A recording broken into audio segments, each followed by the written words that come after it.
Welcome, and thank you for joining us for Contemporary Art Taos 2020, the Artist Interview Series.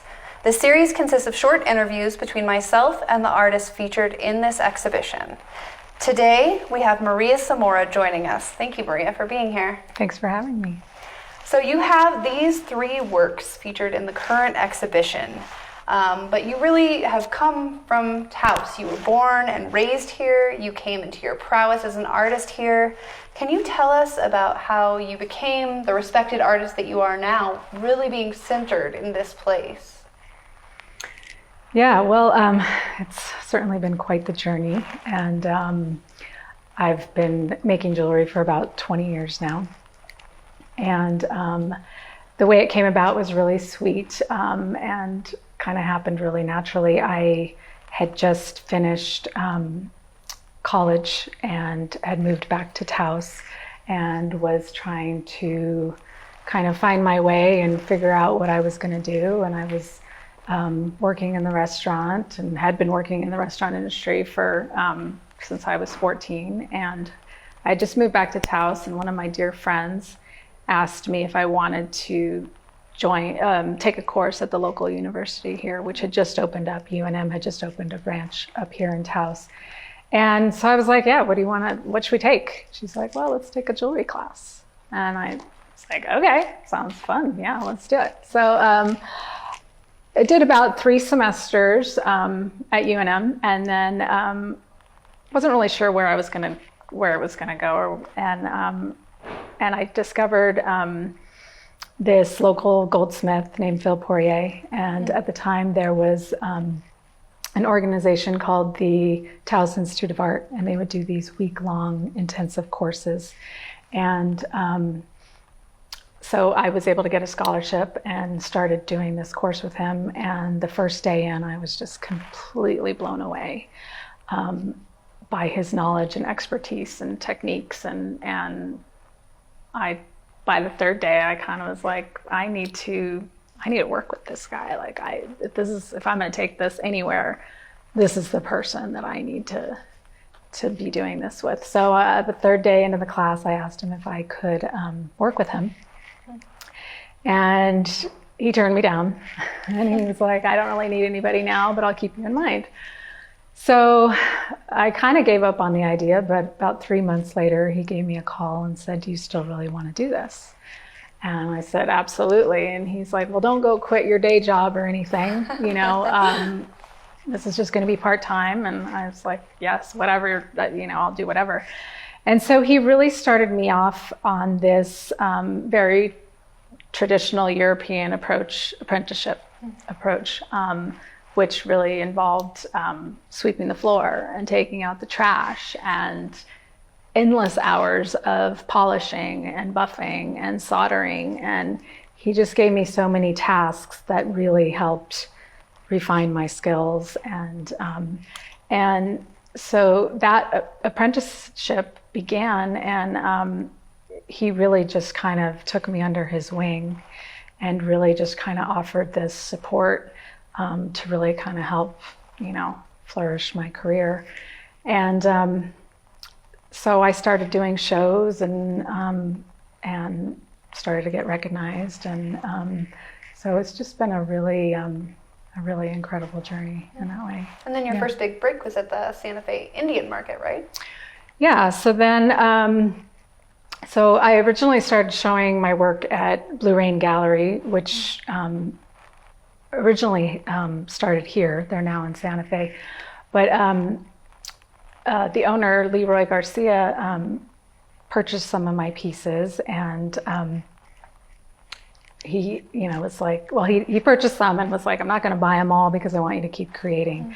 So he was also really encouraging as well to help get me started. And he said, what you need to do is you need to get into Indian market and you need to start winning some awards. I was like, okay, sounds like a good idea. So my first year I entered into Indian market, and I was about 9 months pregnant at the time. Oh my gosh. So that summer was really challenging because I was not only pregnant, but working really hard to come up with an inventory and trying to prepare for this show. And it was the first big show that I had ever done. And I was really nervous being part of that show, partially because I felt like my work was very contemporary and I didn't know how it was going to fit into the Native American art market. But I won a first place prize, and my work was really well received, and so much so that I was able to quit my day job, quit waitressing, and just was able to really focus full time on making jewelry. Congratulations, that's a huge honor and well-deserved, certainly. Thank you. So your creative process is really astounding to me in its scope. It's huge ranging. Let's start with your inspiration from different cultures. I've seen that you cite inspiration from Greek culture, Etruscan culture, Syrian culture, Korean design. How are you researching all these cultural designs? And can you give us a direct example from inspiration to manifestation in your jewelry? Sure. Part of the apprenticeship that I had with Phil was really special because he had this great library full of, books from all over the world, part of which were, books from the Etruscans and, all these places that I've cited. And part of the apprenticeship, which was really amazing, was he would give me these opportunities these days, even though I was working for him. He'd say, go up into my library and pull out these books and start researching and reading and designing. And so I really had the opportunity to be able to really research and dive into it. And what's especially, kind of marveling about these ancient societies and ancient cultures is that they're pretty much the ones that kind of developed the jewelry, and there was so much meaning and symbolism, and so much is dated back to the Egyptians, and the work is very, very distinctive. I mean, everybody kind of knows what Egyptian jewelry looks like, but it's that really rich, regal jewelry that really stands out, and there's so much symbolism and meaning in the jewelry, but also the artistry and the craftsmanship and the way in which they created jewelry is just, it's mind-blowing, really. And so that was developed early on and then passed along to the to ancient Greece and the Etruscans and stuff like that. So I've always really been drawn to that. One technique that I've been specifically drawn to is the Korean technique, which is, you'll see actually in this clutch, which is an ancient Korean technique called kumbo, which is fusing 24 karat, very, very thin 24 karat onto, in this case, it's been fused onto sterling silver, and then the sterling silver has then been oxidized. So this is a technique that I kind of researched and kind of developed. I didn't develop it, but kind of, figured out how to, develop it in my own jewelry. And it's a technique that, is challenging, and there's kind of a lot to it. So, I find it really fascinating, the fact that, all these cultures have been able to kind of create just this exquisite jewelry. So I've always been really fascinated by it and really interested in researching it and that sort of thing. It adds so much richness to your work. I mean, there really is this sort of deeper layer that you can perceive even if you don't know that that's your inspiration. It's wonderful. Thank you. So your work features a lot of rare elements also, top white diamonds, domestic vintage turquoise, Brazilian agate Druzies? Is that how you say that? Yeah. So where are you finding these materials?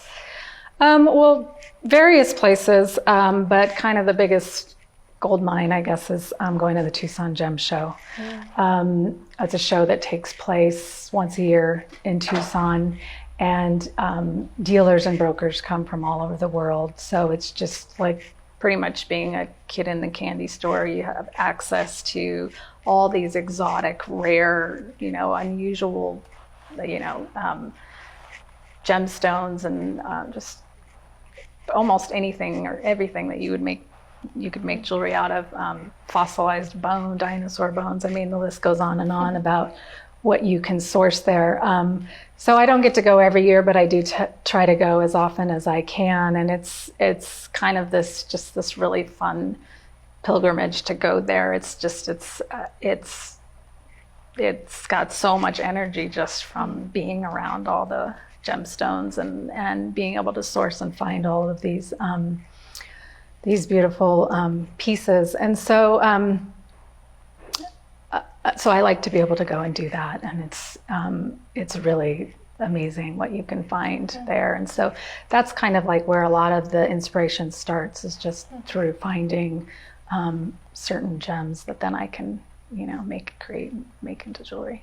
Do you have to learn new techniques to work with these sort of rare objects, rare materials? Sometimes yes. I mean, like specifically the Druzies. The Druzies are something that I've been really drawn to. The Druzy is basically a geode that's been cracked open, and you find this natural phenomenon that takes place, which is, thousands of sugar-like fine crystals that have migrated into the geode to create these, magnificent crystals. And I was immediately drawn to them the first time I saw them, and I bought a bunch of them, and then realized when I got home, it was kind of like, how am I going to work with these? Because they're so delicate. I like to do hammer set bezels, which are these really thick bezels that kind of accent my, the stone. And I quickly realized that I couldn't do that because I'd cracked the stone.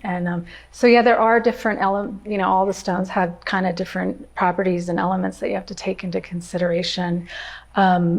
This piece, I had these bullets that I had sourced in Tucson, and the very last step that I had to do was to set them into place, and I cracked them.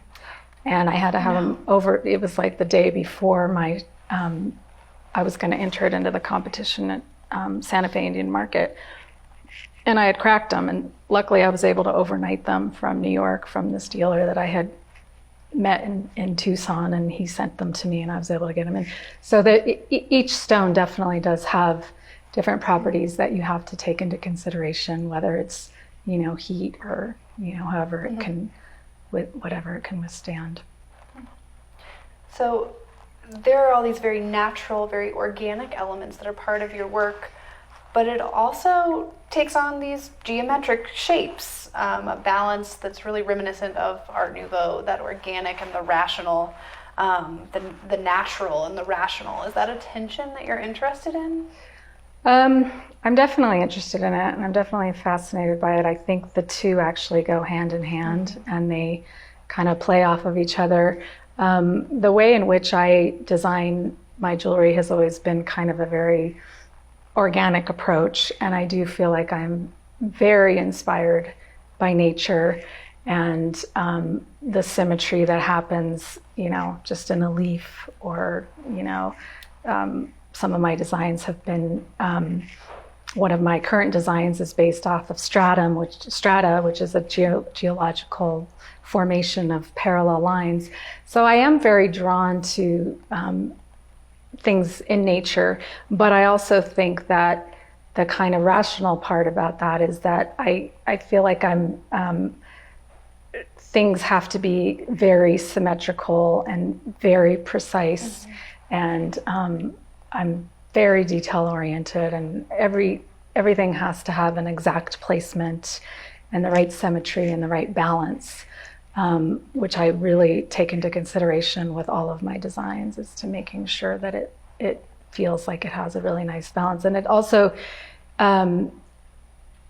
presents a bit of a challenge too, because a lot of my designs are very simple and refined, but part of that simplicity presents a challenge because it almost has to be perfect, because your eye will automatically go, be drawn to the kind of conflicting areas that aren't quite right. So I do try to, just kind of,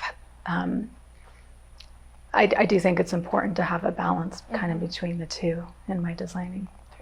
Well, will you tell us about these three works that are part of Contemporary Art Taos 2020? We'll zoom in here a little bit so you can show us a little closer. Yes, so This is a very, very special piece to me. And this piece is the Korean technique that I was discussing before. And so it's the fusing of 24 karat gold onto oxidized sterling silver, which is the black part. And then it's a mesh fabric, basically. It's really tactile and has a lot of movement. So each piece has been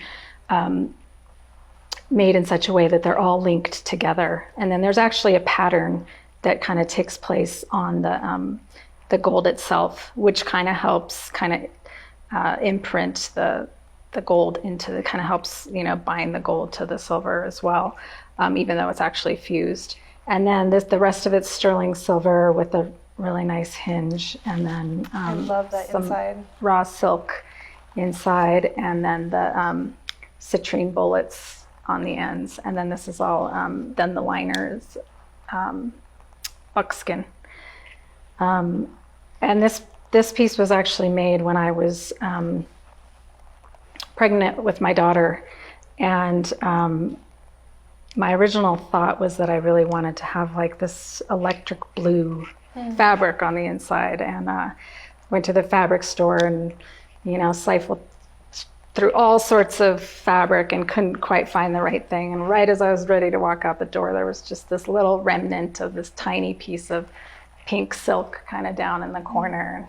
I was like, that's it. And it was funny because I was like, oh yeah, I'm having a girl. And, and so this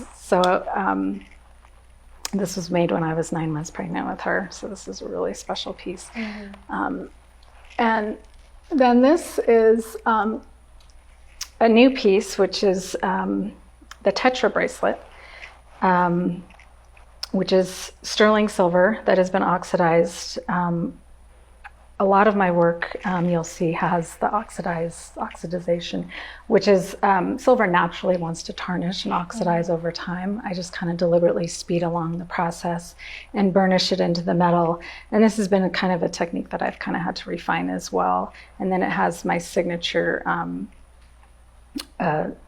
texture that I put on a lot of my jewelry. I don't tend to like to do things super high polished. I like to give them a lot of texture that kind of, to me, gives it a little bit more grounding.